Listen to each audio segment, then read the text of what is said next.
welcome back to Salt and Burn This, a supernatural rewatch podcast. My name is Sami. I'm Valerie. Hello. Hi. I don't think we did this last time. No, we did, because you laughed at me. Oh, okay. Julie just let me bring some laundry over, and when I say some, I mean all of my laundry. I had to find a different prop up for my computer because my laundry basket's at her house. Oh my god. So you just left your laundry over there? Yes, I did. It's now her problem. No, I mean she let me go over earlier. She left the back door open for me while she took the kids to go get ice cream. So I jumped in, threw in my laundry, came home, did some work, ran back, switched the loads, came back, and now I'm here. So I am currently occupying her dryer, but it's fine. The load is so big, it's going to take forever to dry. So it's good. Do you have laundry in your building? In my facility, yes, it's another building, so I would have to drive to it. I mean, with the amount of laundry I do, I'm not walking the 3.5 blocks that it takes to get to where my laundry is. And it's always a pain in the butt because there's Bluetooth on your phone, and sometimes it works and sometimes it doesn't. And it's Bluetooth on your phone? What do you mean? To connect to the washer and dryer and pay. Oh. There has to be a Bluetooth signal. And that's fancy. It's great because it tells you, like, when you go back to your apartment, it tells you, ding, your laundry's done. Yeah. And you can run back and, switch your loads. Oh, nice. Yeah. I mean, that's really great, except it's just a pain in the butt to, the phone has to find the specific machine that you've just put your laundry in. Oh, So you end up opening doors, opening doors, closing, pushing buttons, trying to be wake up the machine and be like, this is the one I'm using. I just put everything in there. Oh, it's this other machine you want me to use? Okay, take everything out of that machine, put it in there, and it's actually easier to drive 5 miles to Julie's house and use her machines. And plus we get to do margaritas. So right. So that's my reward for doing laundry is at her house is she gives me a margarita. Oh, I have to say, I thought it was so funny. Once I watched the episode, I was looking a few things up, and other people who have done reviews on this episode had to Google all the movie references in it, which cracked me up because every time a quote came up or a reference came up, I'm like, oh, it's this, oh, it's that, oh, it's this. But others people had to No, I had no idea. I did too. You can fucking laugh at me all you want. No, I'm laughing because I'm so fucking old. That's why it's like, oh, I know this. Okay, nobody else knows this. That's how I feel. Well, there was one thing that I had to Google because it was more so, it's like, this has to be something, but it's not ringing any kind of bell for me. And even Google, it did not ring a bell, and I'll talk about it when it gets there. Okay, because maybe I missed it too. And it wasn't, then I had to, attach it to the name Supernatural. And then to come up. Yes. And then it was one of the Supernatural wiki pages that it said what it was, and then also listed all these other ones that I was like, I didn't know any of these. That's. Well, I knew of Pet Sematary. I have not seen it or read it, but I do know about it. All right, shall we? We shall. Right.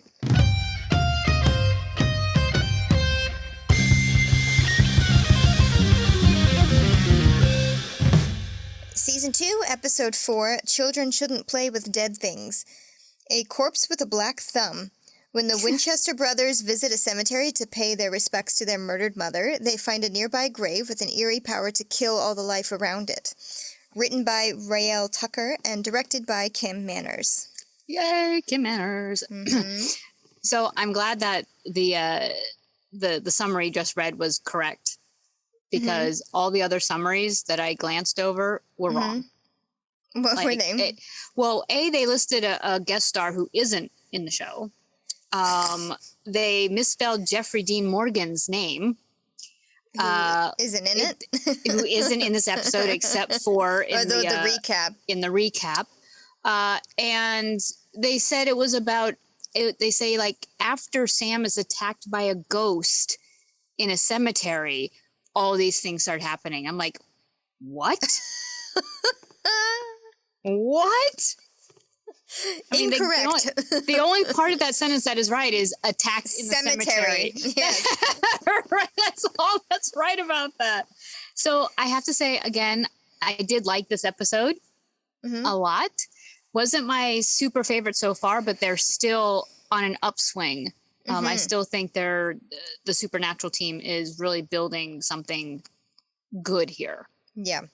Although I was hearkening back to when you, at the end of our last episode, you said there might be children in this, considering that the name of the show, the episode is Children Shouldn't Play with Dead Things. And I watched the whole thing. I was like, there's no children. No, but I understand because it's a movie title from 1972 or something. Yeah, something like that, which I also didn't know. That I didn't know either.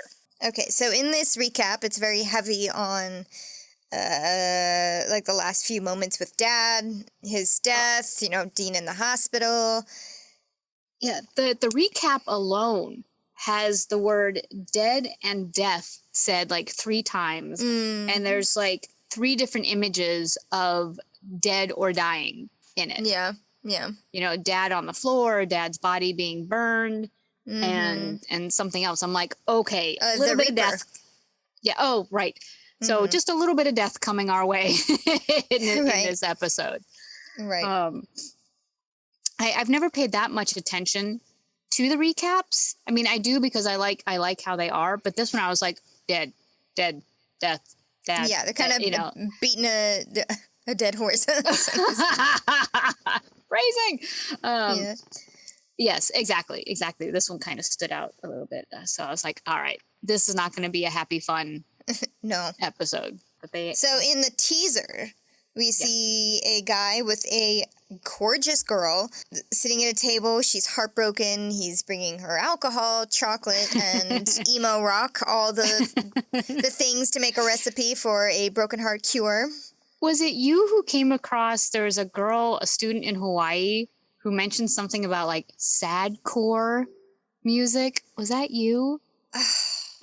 It was quintessential how we knew that we were older than the people we were working with. Is that this girl said, it's so, oh God, sadcore. Sadcore music, which was kind of the same as emo, emo sad rock. But anyway, not you. Okay. I don't know. It's not ringing a bell, but that's not to say anything because my memory is awful. I just remember you taking me you're never going to believe what this girl just said. It was maybe that wasn't me. Maybe that was Heather. Oh, maybe. That's maybe. There's a lot of Heather-isms from my Hawaii times. Right. So yes, sad moment. Girl crying in a kitchen, guy trying to cheer her up. The other thing about this scene is that it is so gray washed, so gray blue washed. I'm like, if it didn't look depressing with just the sad girl and the sad music and the guy saying she's sad, the actual tone of the film itself, the color wash of what you're watching, I was like, okay, I'm depressed. Yeah. Well, they like to do this gray blue wash in a lot of episodes. Yeah, quintessential first season. There was a lot of gray blue wash going on. Sometimes there was a brown wash. I don't know. They did a lot of washes depending on the flavor feeling of the episode. Yeah. Yeah. This one I was just noted. Yeah. We're depressed. Okay. Right. So this guy, as they're talking, he's obviously very in love with her. Yes. And she's like, "You're such a good friend." Friend zoned. I don't like that term, but yes, that's what's going on there. No, I just, it's... Is it You know quirky? What? No, that's not fair. Just because a guy is friends with a girl and he expects her to, no, I deserve to be in a relationship with her. That's not fair. Oh, okay. Okay. I hear exactly what you're saying, and that's not what I meant at all by saying. No, I know. But it is a friend zone situation, yes. It's no, you are my friend. Boundaries. Yes. Yeah. Yes. Mm-hmm. So knock at the door. Yes. Yes. Oh, no, it's him. It's him. I don't want to talk to him. Yeah. the friend goes to the door, opens the door, and of course it's an extremely good-looking guy who's like, where is she? So I thought for a second, I thought it was going to be a violent moment, but it wasn't. It was just, I got to talk to her, and he pushes his way past the friend who was trying to do his best, like, puffed out chest, don't do this now, leave her alone type of moment. See, I was just like, this guy's name is Neil. I was just like, he like barely tried to stop him. He's just like, no, you can't talk to her. Oh, okay. Yeah, exactly. But I mean, that's what I mean. It's like, that was his trying though. That was his trying. That's all he could do. I was like, oh dear. And they both go charging into the kitchen and she's not there. She has bolted out the window. Good girl. Yes. Except now she's upset and crying and driving her car home at high rates of speed. She's crying. She's not watching the road. It's foggy. She doesn't have her seatbelt on. Yeah, it's a recipe for disaster. And then she gets a call on her cell phone, and then she pulls her eyes away from the road for it's like a solid 25 seconds. Digging in her purse for the phone. She's like, dig, dig, dig, dig, dig. Yes. Flip phone, flip. What do you want? Yep. Good old razor. Yes. Pink razor, which all of my friends had, but I couldn't afford. I had a razor, but not a pink one. Did yours break really easily? The first one did not. The first one was like a brick. I could throw it across the room and it would survive. And then the next one I got, it was like a piece of paper. You look at it, it's like crumple. Oh, yes. It's like you could tear it apart. You're like, oh. Yeah. So driving erratically, she does manage to answer the phone and she's like, I don't want to talk to you. And, we don't see him, but we just hear his voice on the other line. And he's like, I'm sorry. And she says, you know what you did? I loved you. And she is still speeding. And she loses control of the car and crashes into the guardrail, smashes her head on the windshield and is dead. Yep. Is dead. Not even a Volvo could help her survive that accident. No. And is that where they flash to the title? Yes, that's the title screen. So the episode picks up with Sam and Dean driving in the Impala. It sounds like they're maybe on their way to Kansas. I mean, they end up in Kansas. That was my guess. Did you see a location anywhere in the episode? I didn't either. No, but they talked about going to Mom's grave. I'm assuming. Yeah, that's what I assumed, that Mom's grave was in Kansas as well. That was. Yeah. I wrote a note. I was like, maybe Kansas is where they are? Because also her uncle placed a headstone, even though there was no body for the grave. Families tend to stay in one area. Yeah. Except for mine and yours. And but Dean, Sam wants to go visit the grave. Dean doesn't want to. And he's like, let's just go to the roadhouse instead. And Sam says, no, you go to the roadhouse. I still want to go do this, and I'll hitchhike back. And then Dean's like, maybe I don't want to go to the roadhouse and sit with all those weirdos who don't know me. And guess I'll go with you. Yes, he's there. He's at the headstone. He digs a small hole, buries, and pulls out Dad's old dog tags. And, there's a very tender moment that he has with Mom, we'll say, where he buries the dog tags with her, in quotation marks, as she is not there, but he says, I think that you would have wanted these, or Dad would have wanted you to have these. Yeah. And it's very nice. Sweet. Mm-hmm. Yeah. Meanwhile, Dean, being off, wandering somewhere else, he does see a headstone that says something about, a loving father. You don't see the name. At least I couldn't on my screen. I don't know if But it highlights a very loving father. Rest in peace. Which makes him wander a little bit further off some more. And he notices this, dead, gnarled tree. Mm-hmm. And as an aside, prop note, this tree was used in Scarecrow. It was a tree that... I was just like, is this... Is he looking at this tree because it reminds him so much of Scarecrow? Scarecrow, because it's the exact same tree. The props department was inherited this tree from the movie The Exorcism of Rose. Emily Rose. Yes. Mm-hmm. And so they've been sticking in as many episodes as possible, as needed when you need a dead tree. Right. Go get the tree. Funny. Yeah. So, and he notices this dead tree, and then he notices that this tree is also surrounded by this ring, this circle of dead grass. Yes, dead, dried out grass. A perfect circle of dead grass. And there's also a dead bouquet just like lying there with a stick, because this is like a fresh grave. It's like a grave marker. It's not a headstone yet. Yeah, yeah. And he's like, Yeah, well, he talks to, I think, somebody who runs the cemetery. He talks to somebody and finds out, oh, this is a girl named Angela Mason, died 3 days ago. She's here. You know, she just got buried here. But, like, look at all this dead stuff around it. Yeah, it wasn't the groundskeepers who, like, killed the grass or anything like that. Yeah, there was no pesticides or anything. Yeah. It just happened. Just happened. And so Sam's like, Dean's like, what do you think? Unholy ground? You know, and Sam's like, what?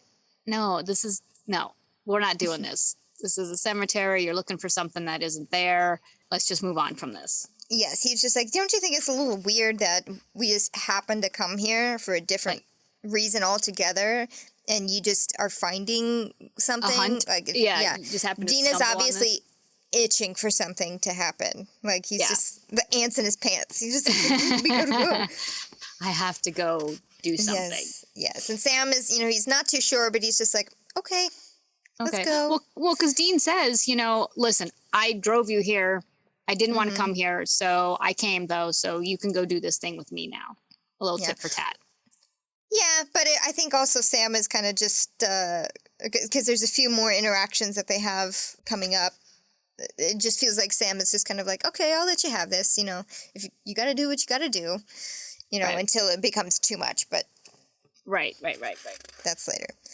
So Dean also found out from the very helpful groundskeeper that the girl who died, her dad is a university professor in town. So off they go to talk to the dad. And we see their first persona of the episode. They knock on Dad's door and present themselves as Angela's friends of Angela. Yes. And oddly enough, the dad lets them in, and Sam does his, you know, Sam bedside manner talk with the dad. Dean is doing his very, you know, methodical, yes, but, and da-da-da. He also, I thought, was very, like, made himself at home by pulling a book off the bookshelf. Yeah. I was like, wow, that's pretty ballsy. You know, a guest in someone's house, and you just, maybe he's not the house. They're at his office, his university office, but still. Yeah, I was like, okay. So Sam is asking, you know, how are you doing? And Dean is, you know, saying, so, you know, how do you feel about, you know, her death? And kind of feels like she's still around, and, you know, which is normal. He was very cold to the dad's feelings. I thought he was like, oh, look, he's trying to be a softie and, like, empathizing with him. He's doing a much better job than he has in the past, I felt, of connecting. But with the exception of Lucas in Dead in the Water, where he did, like, such a good job. Connect. But, like, in between, you know, the third episode and this one, you know, he's kind of just like, let Sam go do that, and then he is like really brusque and kind of an asshole. I thought that he was less of an asshole here, because he was like, yeah, that must be really hard, you know, losing somebody like that. Right. But at the same time, he was trying to poke and prod and being like, you know, you must feel like you're seeing her everywhere. Right.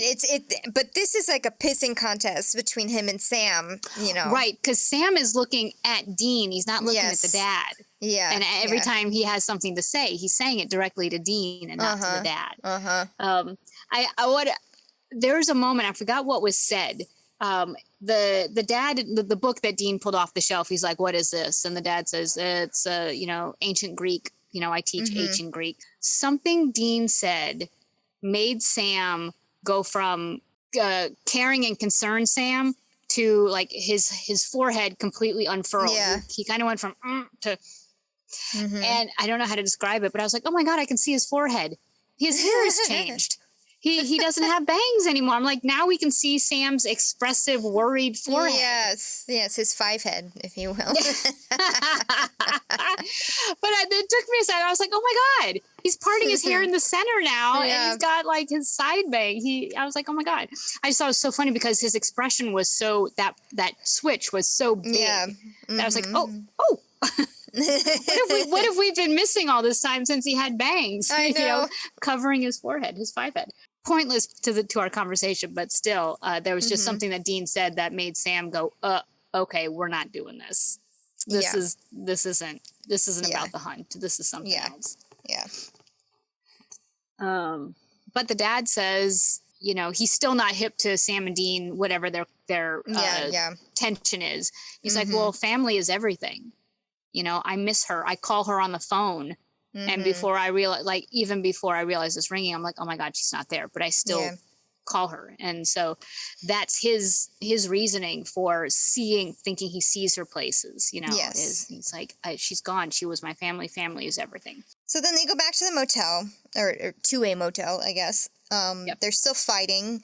Dean is insistent that there's something supernatural going on. Sam still is not convinced, especially since she and the whole thing does not really evoke vengeful spirit situation. There's no evidence to suggest a vengeful spirit is happening here. Yeah. Dean is still it's like Dean is still wanting to do the hunt, even though he doesn't know what he's hunting. This is still his thing. He still wants to get to the bottom of whatever this is. And Sam is following along because he's a good brother. Yes. Even though he's not convinced that there's anything happening. Yes, and here is kind of where the tension starts, because Sam does say, I think that you're just imagining a fight so you can avoid thinking about mom and dad. And Dean shuts down. Yep. He's like, I'm going to go get a drink alone. Yep. Bye. The next thing we see is Matt, the boyfriend, at home on the couch, drinking beer, watching home movies of him and Angela. Yeah. Happier times. Clearly he's depressed. Yes. Yeah. So finishes one beer. Yeah. Yeah. And he goes to get another one. And while he's gone, we see the camera focusing on a living plant that was on his coffee table, wither and die in a matter of seconds. Then he goes sit back down, drinking his beer, pauses on the home movie, with the close up of Angela with this big, beautiful happy smile. And he's just kind of staring at her. And then he sees in the reflection of the TV screen something kind of appear, and it becomes more and more in focus. And it's obviously a woman in a white dress. Person in white. Yep. Can't really tell who it is, but then he turns around, and his face goes, eyeballs get huge, his jaw drops. Swing! Yes. Swing goes the blade of some kind, and blood splatters across the TV in a very supernatural fashion. Yes. Boop. Yes. And so we believe Matt has just been killed. Right. According to Supernatural. Right. The clues would say that somebody died. Yes. So then the next morning, Dean breaks into a house with a credit card. It's Angela's, evidenced by all the photos of her on this. And Matt. On this hutch thing. And he's kind of walking around. And then this other cute girl comes out and she's like, who are you? Oh my God, I'm going to call the cops. And he's like, persona number 2. Wait. I'm Angela's cousin. Her dad sent me over to pick up some of her stuff. I'm Alan Stanwyck, which I knew from Fletch, because that's what I had to look up. You had to look up Fletch.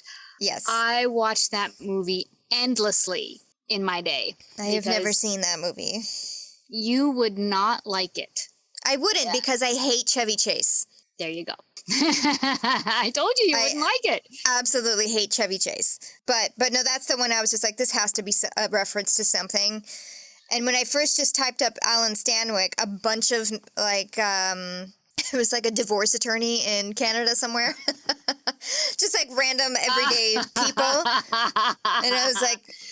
Well, because it was an early 80s movie. It was... Right. And not I guess maybe a cult classic movie, but it's not one of those that people throw out there as oh man, this is a classic, you gotta watch it. Right. It's not Caddyshack or... Right, or Animal House. Right. Or Vacation. Family Vacation? I know there's Christmas Vacation. There's Vacation. All the vacation. The Griswold family vacation. Yeah. I get it. Chevy Chase is hard to take. Yeah. But anyway, I knew that reference just because of my scorching age difference. So anyway, he's able to fool her by just saying like, "Oh, how else would I have a key to your house?" And he just jingles up some random keys. His car keys. Like, yes. He's just like, "Oh, okay. Okay, come in, sit down." And proceeds to like cry on his shoulder, basically. While he's kind of pumping her for information. And you would think that, as a family member, he would know all about his cousin. But she just keeps filling in the gaps for him, filling in the blanks. What was she like? She was great. She was great. She was great. Let me guess. Was she great? Yeah, she was great. But then she reveals that Matt, the boyfriend, died the night before by slicing his own neck. Yes. And she's like, "Who does that?" It's like, yeah, who does that? Yeah. And she also says like he had been going crazy over Angela's death and had been seeing her everywhere, but literally seeing her everywhere like an acid trip or something. So, but Dean's like, aha, and where might Matt live? Off he goes. Yes. Meanwhile, back at the motel, Sam... my God. What a weird scene, I thought. I was like, where did this come from? Oh, my God. So... Sam's like alone in the motel room. Yes, he's sitting on the edge of the bed watching TV, and you hear from the TV, it's just like, next on the Skin Channel, Casa Erotica, Latin Beauties. 4. Oh, yes, 4. All right, so Casa Erotica, hold on to that, because that becomes a theme. Oh, that's like the supernatural brand of porn that like their go-to used throughout porn. Yes. Yeah. Anytime porn is mentioned, it's Casa Erotica. Yes, there seems to be only Casa Erotica that exists in their world, supernatural world. Which this is what I think is so funny. In many, if not most, of the motels that I've had to stop in over time have the Bible in the nightstand and the porn channel directory on the nightstand. It's like, oh my gosh. But very funny. But Dean walks in just in time to like probably catch, Oh yeah, I'm sure like, because Sam does turn it off when he hears the jingle jingle of the door knob. Right. But I'm sure Dean could hear what was going on. I'm sure he walks familiar. Yes, I'm sure he's familiar with the soundtrack of Casa Erotica. So he just kind of stares at Sam. Sam is just playing dumb. He's just like, what? What's going on?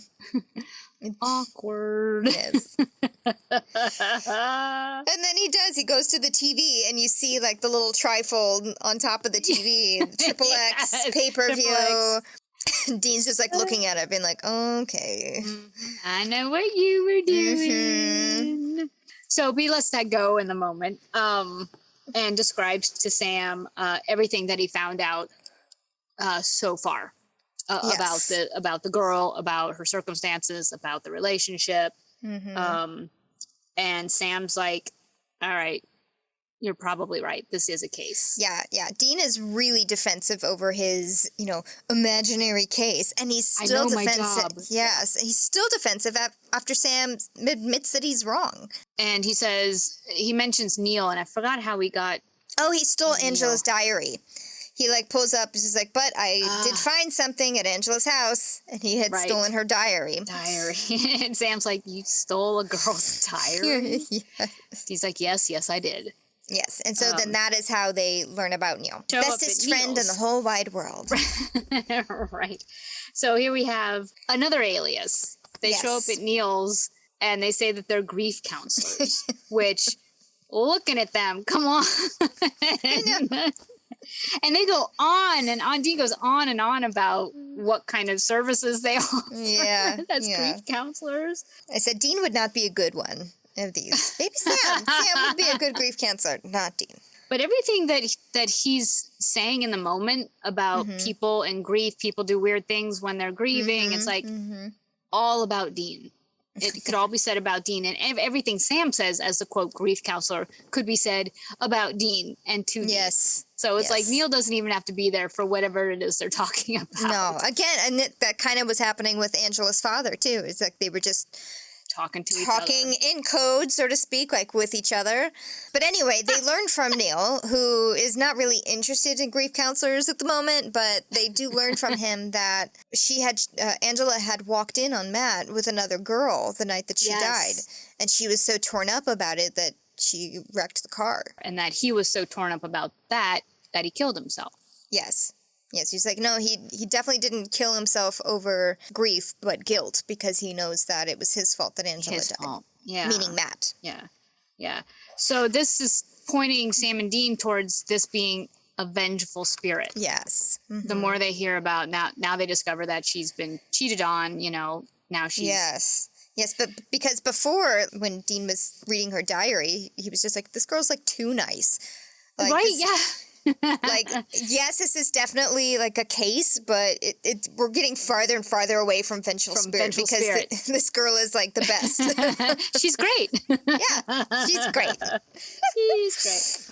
But so because they're kind of thinking vengeful spirit, it's like, what do you do now? And Dean says, burn the bones. And Sam's like, hold on. Yeah, that was less than a week ago. There are this no is a juicy bones. Corpse. Yeah. Well, there would be bones, but it's covered with rotting flesh. Right. And Dean is like, since when did you become what? Squeam? Such a sissy Mary. Yes. And Sam's like, okay. Yeah. So off they go to the cemetery to burn her bones. Yeah. Oh, there was a weird... I'll probably cut this, but I just wanted to say that there was... Sam is just like, are you high? And Dean, like, makes his face like he has to think about it. It's just like, am I high? I missed that. I mean, I remember the line. I don't remember the look. I just remember that, like, I remember Sam being like, are you high? She just died. He's like, what? Oh, I have to go back and look at that. That's a lot of character for Dean. Like, why would he have to think about him being high? They don't get high. They get drunk. So they go to the cemetery, dig up her grave, fight over who gets to open the coffin. Mm-hmm. Or who has to open the coffin. And once they do, lo and behold, there's nothing there. Body. But the inside of that coffin is just like shredded. Yeah. So I was like, was she buried alive? That was like kind of my first thought. I was like, oh dear, what kind of story are we stumbling into? Because then the next scene is Neil going down into his basement. Unbolting the door. Yeah. Just like, ka-chunk. Yeah. Big. And there is little Miss Angela sitting on the bed. Saying like, hi, honey, you're honey. home. Oh, I hated that. And then they start making out, which was just I hated that more because she kisses him, and at first you're like, ew, but then he goes back in for more. Oh yeah, and you're like, oh, no. Oh my god, oh, dead girl, zombie. Oh, yeah. So back at the cemetery. Yes. So within this shredded up coffin, they do notice some symbols scratched into the wood behind the satin like silk lining. Yeah. Dean recognizes them. Familiar. Yes, he recognizes it right away and just goes into a rage for like the next couple of hours. Yeah. So they go back to Mr. Mason's house. No more Mr. Nice Guy when it comes to Dean. Bam, he's like pounds on the door, and being an asshole, and then he shows the symbols to him. All of this is in a very accusatory, angry tone. He's just like, what are these? Mr. Mason is just like, oh, well, these are part of a necromancy ritual, I guess, that like ancient Greeks used to do. Yeah. And Dean's like, for bringing back zombies, right? Mm-hmm. And the guy's like, well, as the legend goes, sure. Yeah. But what does this have to do with, my daughter? Yeah. He let these two guys into his house because they were friends of Angela. Uh-huh. And Dean is just like tearing into him. Oh my God, and he will not let up, and he's just like, what's dead should stay dead, and just like yelling at him. Sam, I think, very quickly realizes like Mr. Mason had nothing to do with this. Like you can tell by his reactions and his emotions. It's like, no, he really is clueless about about all a this dead girl evidence walking. that we found. Yeah. And then, like, he finally has something to point to. Like, see, look, he's got living, beautiful plants in his office. Yeah. Because one of the clues that Dean yells at Mr. Mason is, like, these things are so nasty that they rot everything around them. Like, rot the whole ground around them. And he's like, didn't you see Pet Sematary? Which, great movie. The original one. I don't know about the newer one, but it's also a good book. It's an easy Stephen King read. But when he said that, I totally thought about Family Guy. And there's an episode where, like, Peter's dad dies, but he doesn't want to pay for, like, the funeral, so he decides to bury him in a pet cemetery. And his dad comes back to life as, like, this evil zombie. Oh. He ends up, like, having to beat his dad to death with a shovel, and he's like, bam, bam, bam, bam, bam, and he's like, okay, let's go to the real cemetery. I remember that. So I have that, like, image in my head as soon as Dean said that. I'm like, that's not what they were trying to invoke when they did that. No. Pet Sematary is a scary movie. It is definitely a scary movie. So, but he's right. Everything that's buried in Pet Sematary comes back evil. Yes.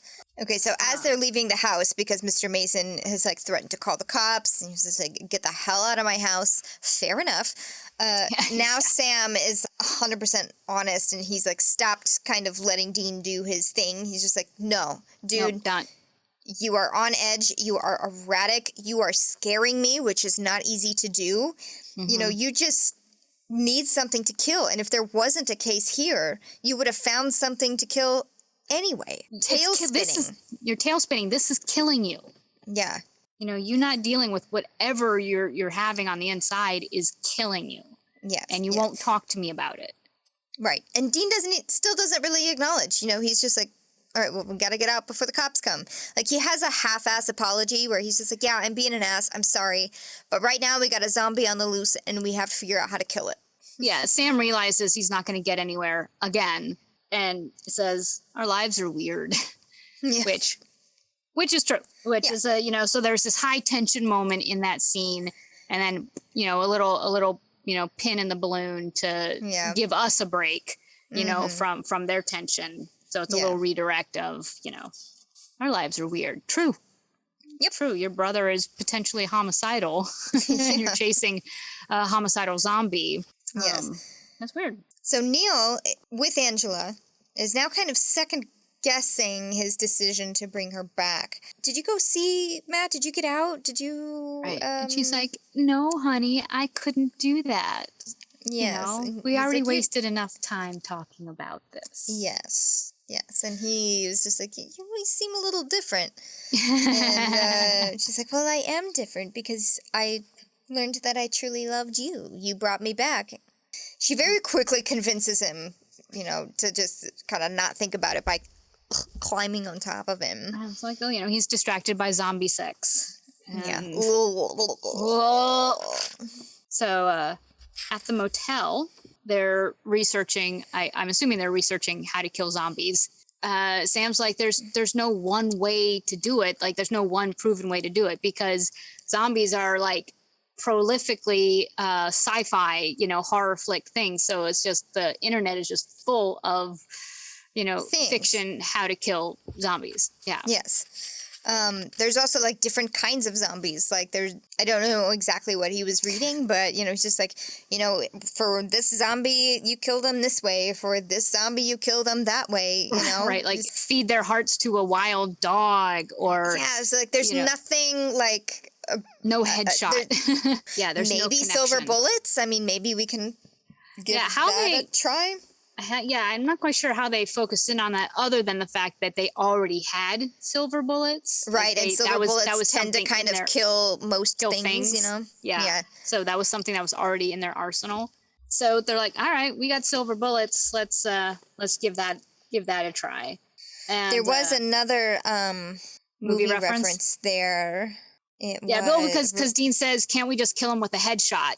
Which you've been watching too many Romero movies, which he did, like the Night of the Living Dead.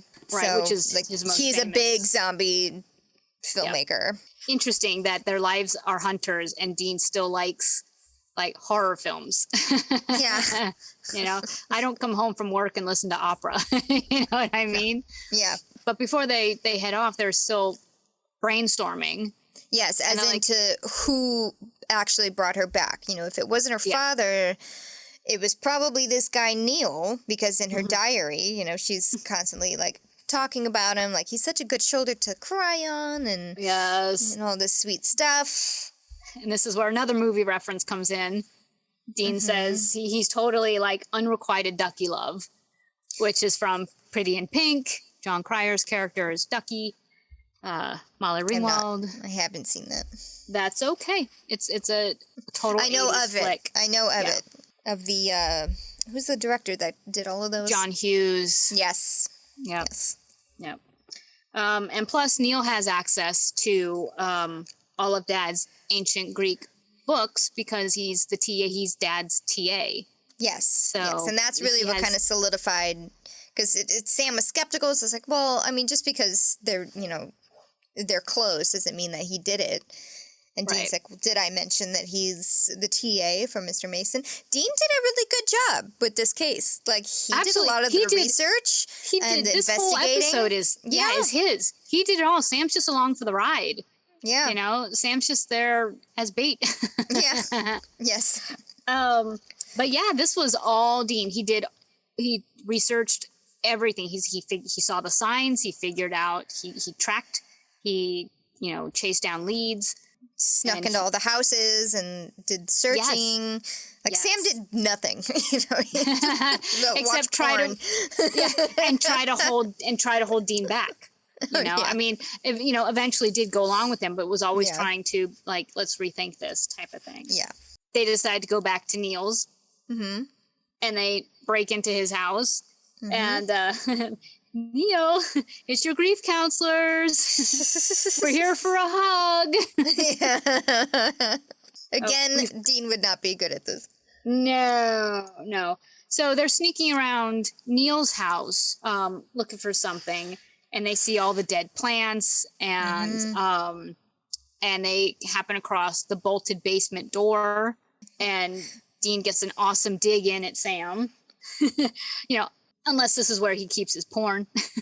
Oh, yeah. And Sam's like, really? Total dig on catching him.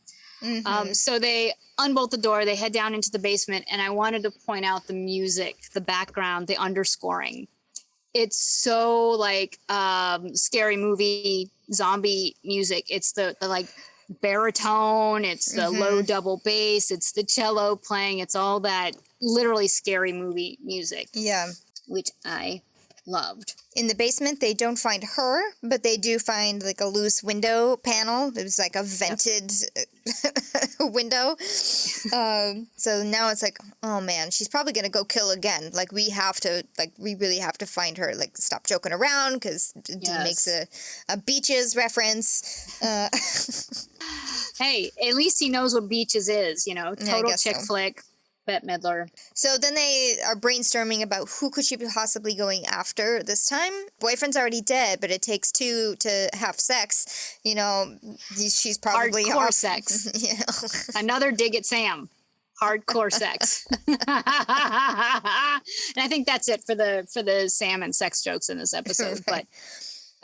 But yeah, it takes two. Yes. So there's like, okay, so she's probably after the other woman. Who would the other woman be? Dean says, you know what? Her roommate, Lindsay, was like really torn up about Matt's death. So I would guess maybe her. Yeah, I love it. I actually wrote a note just like what you said. I said, Dean is connecting all the dots on this one. You came to the realization before I did.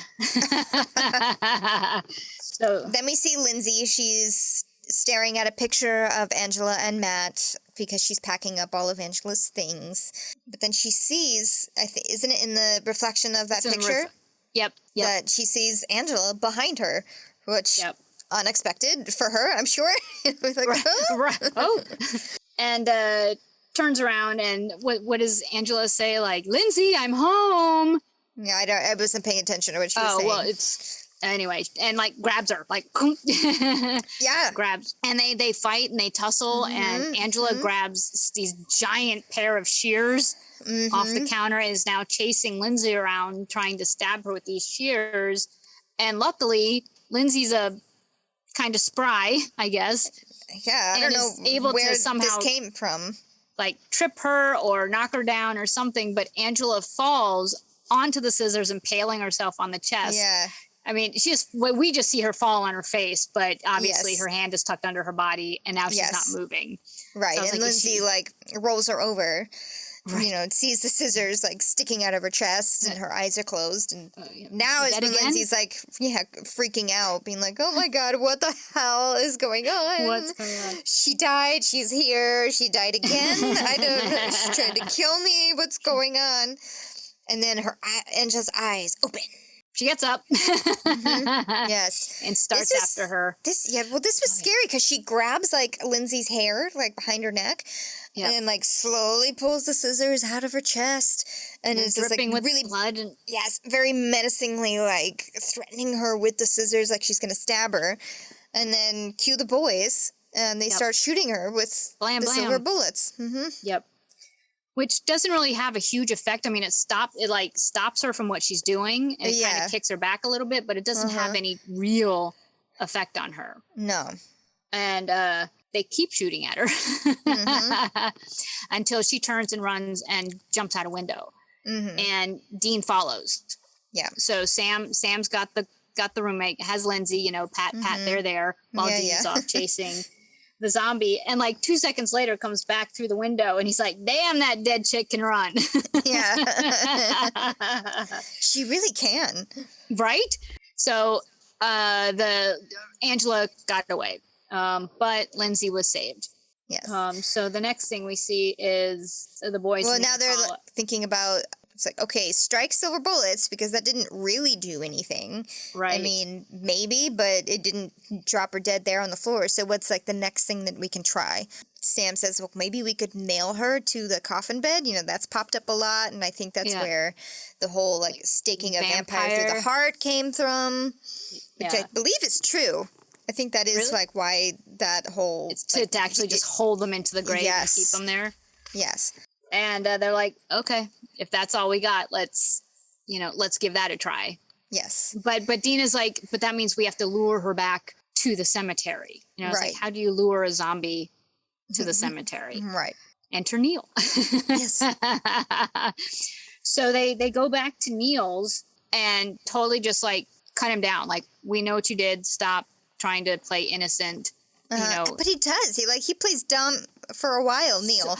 Even though they're we literally know that you brought your girlfriend back to life with this Greek ritual. Right. And we can undo it.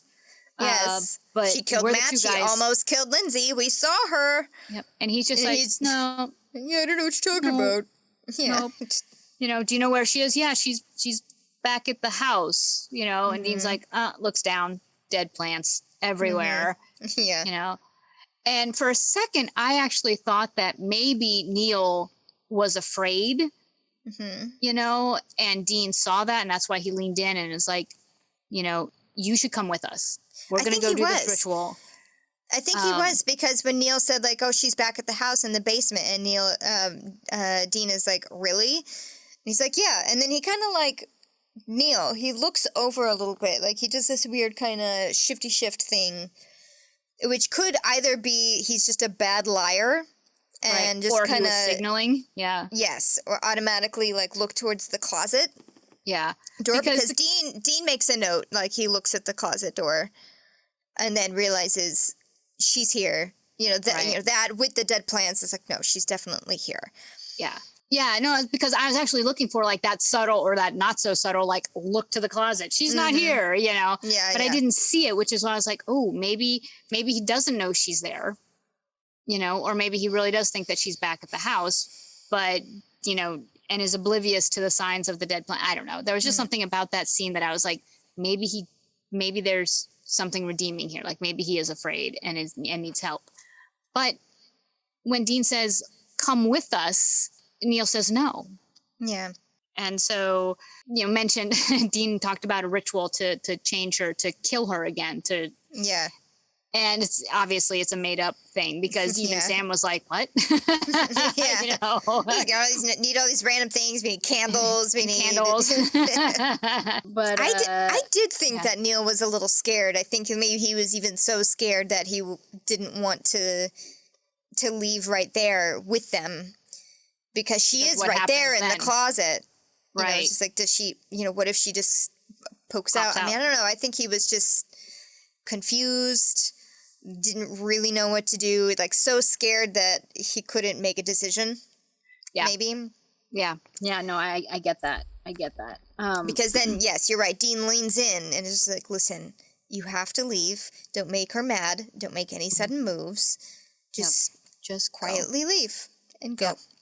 Yep. Meet us at the cemetery. I made a note just to pop back for 2 seconds. When Dean was first confronting Neil, about bringing her back from the dead, he says, when someone's gone, they should stay gone. Don't mess with that kind of stuff. I made that note too. Yeah, and we jumped. It's okay. We get so wrapped up in the scenes. I know. But that's the second time that Dean has said roughly the same thing. Yeah. Once something's dead, it should stay dead. Yes. And that when it comes back, it's not good. Whatever comes back. So the boys leave, and then Neil brings Angela out from the closet. And she's like, listen, you have to help me. We have to go kill these guys because they're going to try and kill me, and you don't want that. And also, you can see these gunshot wounds on her, like the visible parts of her body right now. They're like festering. They're not healing. Yeah. No. And the stab wound is still pretty visible too. Right. But yeah, the bullets are they didn't just hit her. No. It's definitely, it looks like it's like seeping out silver or something, or just like making it rotten right there. I'm not quite sure, but it's not good. It's not a good look. And he even is just like, oh. Yeah, and he's like, oh my God, you did kill Matt. Yeah. Everything they said was true. Mm-hmm. But then he's like, okay, I'll go get the car. Mm-hmm. Yeah, you wait here. Yes, you wait here. We'll go to the cemetery together, but I'll go get the car. Mm-hmm. And he tries to sneak away, but Angela shows up outside by the car and says the exact same thing she said to Matt before she crashed the car, which is, how could you? I loved you. Snaps his neck and kills him. And then we never see Neil again or hear about him again. So at the cemetery, Sam and Dean are like lighting candles for this like fake ritual. Where did they get all of these candles? Target on the way to the cemetery. Where they got the dead wood or the black wood or the whatever it was they needed. 24 candles that they're like lighting around this cemetery. Do you know how long it takes to light that many candles? So Sam was just like, well, this was an interesting way to get her here. And Dean was like, I couldn't think of anything else. I don't know.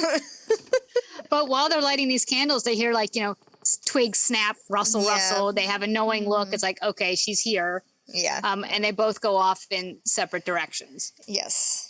So Sam is like searching for it. He's got his gun out, listening. And then behind him, she appears and he hears it. Clearly knows there's somebody there. Yes. But turns around until she gets a little bit closer. Yeah. And then turns, gun out. Mm-hmm. And she tries to plead with him. She's just like, listen, please don't. I'm just a person. I didn't really ask to be brought back. Yeah. Yeah. But I'm still a person. And he shoots her in the head. As soon as she said, I'm still a person, he's like, nope. Yeah. Blam. Shoots her square in the forehead. Mm-hmm. And then she chases him. Yes. And damn that dead chick can run. Oh, my God. I thought she was an excellent physical actress. Like the way when I don't know if it was all her or there was a stunt double kind of there. But whoever it was, they had excellent movements because it wasn't CGI. It wasn't those glitchy things that we've seen the other woman in white be, or these other ghosts. This was just all her. Like she kind of ran like a crazy person. And like she meant it, Like she was, Yes, and then when she got hit in the head, you know, she did this like great snapback of the bullet hitting her. Anytime any bullet hit her, she just had this great like, you know, you could she did physically see it hitting her. Yeah, I agree. She was a great physical actress. So she chases Sam. Sam trips and falls, and she tackles him. Yes. Knocks the gun out of his hand. I know. And pulls goes up his hair and is about to snap his neck too. Yep. With only moments to spare, then Dean comes along and starts shooting her. Shooting. Yeah, shoots her into the grave, which I thought was great. Yes. And then while she's falling backwards into the coffin, Dean, like, he throws down the gun and he's running. He pulls out a stake. I don't know. I guess what any. He had it. It was like it was in his hand because he'd had like this whole like stance going on, like where he had like the gun over it, kind of like. People can't see what I'm doing, but no, you're right. He does kind of do this. Like if this was the stake, you know, he was holding it like in his hand against his arm, like this, stabilizing his gun. I know exactly what you're saying because I can see it. Nobody else knows what the heck. You could be balancing your hands on your head, and you know. But yeah, so he pulls out this stake, and he's still running. Like, because she had such a lead, he's still running. Yeah. And he does this perfect, like, slide into home, you know, baseball, slide into home so that he doesn't jump, like, just jump into the grave. He's like, into the grave and hits her with the stake, doesn't go all the way through. And she's going, no, wait, don't, please. And he pushes it in. And he didn't have, I have to say, he did not have the same look that he had when he, like, cut the head off the volcano. Vampire. In Bloodlust. He was just very matter of fact, this is what we have to do. You know, I can't listen to her pleas. She's beautiful, you know, boom. This is what we have to do. This is the job. And I was very thankful for that moment. It was the job and not Dean like enjoying it. Right. Because then for the third time after she is finally dead, he says, what's dead should stay dead.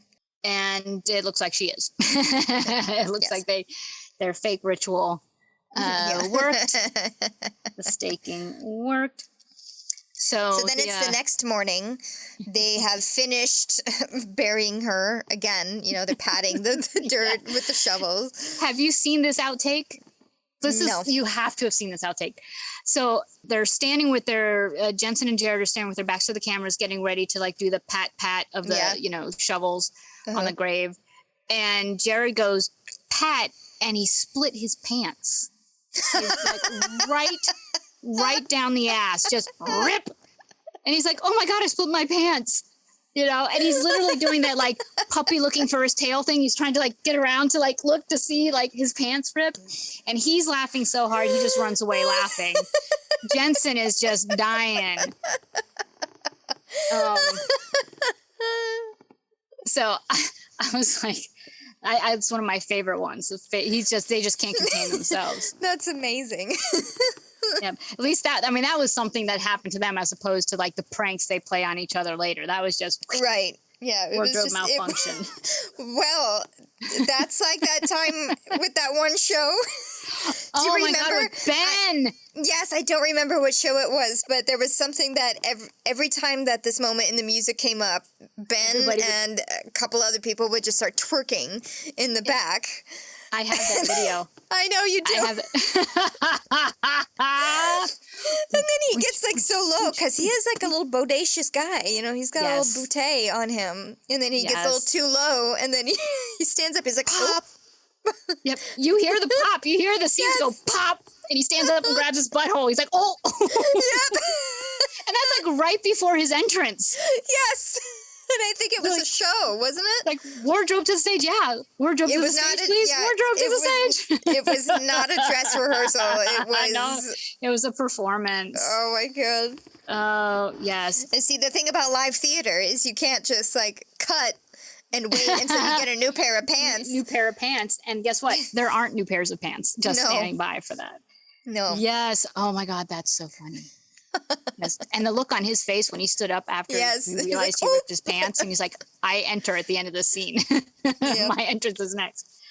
Oh, now I'm gonna have to go back and watch that video. I wish there was a way we could insert that clip. Ben, do we have permission to show this? Put it on like Twitter and stuff. Oh, definitely. Definitely will do. Okay, so anyway, they've buried her again. As they're walking away, though, Sam says, hey, I think she broke my hand when she tackled him. Yeah. Boom. That was he actually did break his hand. Yeah, and I had forgotten that you had said that, like, from the other episode. And it wasn't until he said that I was like, oh, yeah. Yeah. So he had to do this entire episode with a broken hand uncasted. Yeah. Because of continuity, because they didn't realize it was broken until halfway through this episode. So he had a soft cast, and then the next episode, he's casted. Yes, and then the second time I watched it, after I remembered, that you said, oh, he broke it, and then they had to, make a cover for it. And kind of like watched his hand. And yeah, he was like barely using it. Because even in the scene like right before this, when he pulls out the gun from his pants, he uses his right hand, which may have been him or somebody else, I don't know, but pulls out the gun from his pants with his right hand. And then when he's walking around, he has it in his left hand. So I kept an eye on like the hand that he said was broken. I like that they're like, nope, continuity can't give you a cast. I'd be like, Yeah, I know. Broken arm. Yeah. Or broken hand. Right. So as they're leaving, Dean looks back. It's like a lingering look at Mom's headstone. And Sam asks, do you want to stay? It's okay if you want to. And he's like, no, let's just go. Then they're in the car. Silence. Dean's just got a face. Yep. Then all of a sudden, without a word, he pulls over the car, stops it, and gets out. I love that camera shot, by the way. Mm-hmm. So the camera was like facing the Impala as it's coming up this mountain road. And as soon as Dean starts to pull off the road, the camera pulls off with it. Mm-hmm. And I loved it because the camera kind of takes you along for the ride. And it was unexpected as a viewer. Yeah. So that, you expect to just see the car pull off, but the camera pulled off with it. I was like, take us along. That was great. Yeah. The location was really beautiful, too. Oh, my gosh. Where they stopped. That's not Kansas, but okay. It was beautiful. Yes, absolutely. Dean gets out. Sam gets out. And Dean basically admits to Sam that he was right. No, I have been acting very erratically. Yeah. He says, I'm sorry. And this time he meant it, as opposed to, okay, I'm sorry. Yeah, I've been an asshole. He actually said, I'm sorry, and meant it. Yes. And then he apologized for Dad because he was Sam's dad too, not just him. And then speaks the words that have been on his mind and what he assumes Sam's mind as well, that the only reason that Dean is alive right now is Dad gave his life for him. And he doesn't quite know how it happened or, if the demon is involved. Probably, because the cult was gone. Because when he woke up, it was a miracle that he came out of this coma. I made a note to myself that I couldn't paraphrase this scene and everything that Dean says because I can't do justice to it. So I wrote down 3 things. I'm alive, a miracle. Dad's dead. The cult's gone. And the recognition that he says, you must have been thinking this too. Mm-hmm. I've said it out loud. It was just, they hadn't spoken about it. They hadn't spoken about this particular, conundrum in their life. Yeah, as to how did Dad die? Yeah. How? Why? Why am I alive and Dad is dead? Right, and that was another thing. Dean is like, I was dead. I was dead and I should have stayed dead. So theme of the episode. Yes, exactly. No, but even though, that's the 4th time he said it, every time it means something. Mm-hmm, different. It means something different, but it's not overkill. It's not beating us over the head. It's you look back at all the times he said it and you're like, oh my God, he's been saying this about himself every single time. Yeah. Mm-hmm. But as you're watching the episode, it's just like he's saying it about in that moment, about the thing in that moment. Yeah. But now looking back, you're like, holy crap, this whole episode has been Dean, like basically hunting himself. Right. And wanting to get to the bottom of him. And so he's feeling a lot of feelings right now, and you can see how torn up he is about, he's guilty that he's still alive and that Dad isn't, and he didn't really get to have that choice. That was something that Dad made for him. He was your dad too, Sam. I basically took him away from you, not through any choice of my own, but, that's not fair. It's not fair that I'm alive that I should have been dead. What the hell happened? This mystery is too much for me. Right. And now it's not fair that, you are now burdened with that as well.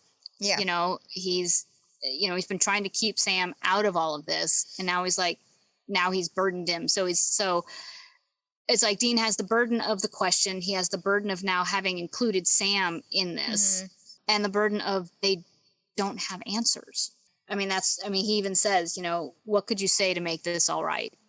Dean says that to Sam, and he doesn't get an answer. He's not expecting an answer, but he's torn because he's like, see, this is why I've been the way I am. Mm-hmm. And there's no answer. There is the hunt didn't fix it. There was we killed the bad guy and now the sun rises and everything's good. Yeah. And it's another heavy ending. Even bloodlust, it was, kind of like, phew, things ended okay, but it was still Dean's final look is still so burdened and so heavy because they don't have answers. Right. And now Sam knows what Dean is dealing with, at least part of what Dean has been dealing with. Also, the knowledge that he may actually be broken if he was brought back from the dead, that Dean may actually be, I don't want to say evil, but not right. Right. Yeah, a very emotionally heavy season so far. Yeah. Yeah. Only exactly. 4 seasons in, episodes in. Episodes. Wow. I can't believe we're on episode 4 already. I know. But another great episode of acting on both sides. I'm glad we get to see Jared's expressive forehead. Jensen still doing great acting, I think, without being over maudlin or overdone. Yeah. Even the gray wash was lifted slightly for this final scene looking over the mountains. But it wasn't like a bright sunny day for sure, even though you could see it was a beautiful bright sunny day, but not on film. Right.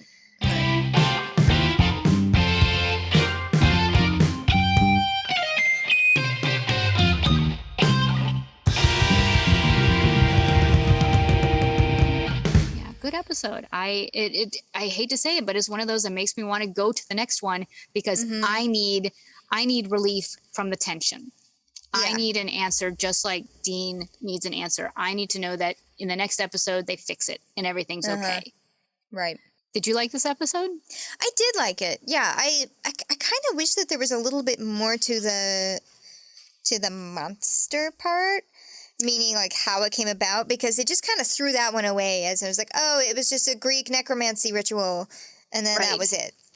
But I guess that's just residual from the first season of, and even, like, some of these, like, the clown one, whatever that was, the Rakshasa, the research part or the figuring out of things, is very light on that. And it needed to be, it did, because this was a Dean heavy, right? It's not about the monster. It was focused on Dean's emotions. Yeah, it wasn't about the monster, but still, I was kind of interested. Like, well, what kind of ritual? Like, what is this called? Specific? Is this right?